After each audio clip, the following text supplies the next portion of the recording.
Ang kahinaan ay isang kalagayan na mayroon ang lahat at ito ay isa sa mga nararamdaman na ayaw ng sinuman. Kadalasan ito ang isa sa mga unang negatibong damdamin na maaaring hindi makontrol kung hindi ito mapipigilan. Ang kakayahan naman ay isang pangunahing katangian ng isang tao. Kaya't kung ano ka sa mga susunod na taon ang magpapasya kung anong uring kapasidad ang mayroon ka ngayon. Dahil ang kakayahan ang magpapasya sa iyong karera, sa pamumuhay at marami pang iba. Ngunit gamit ang tamang pag-iisip at dedikasyon sa pagbukas ng ating mga nakatagong lakas, ay dapat nating matutunang tanggapin at yakapin ang ating mga kahinaan.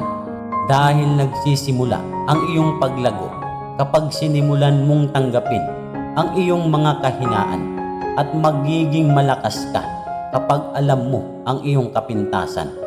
Sa halip na sisihin ang iyong sarili sa iyong mga kakulangan, tratuhin ito bilang isang pinakamatalik mong kaibigan.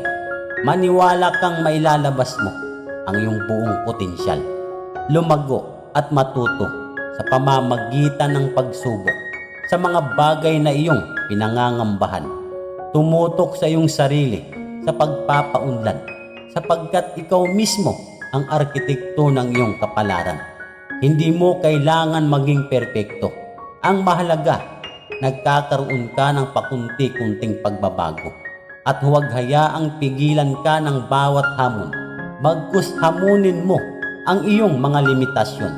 Gawin ang nararapat na magpapabuti sa iyo. Kaya't dapat ang lagi mong misyon ay magiging mas mahusay ka ngayon kaysa kahapon.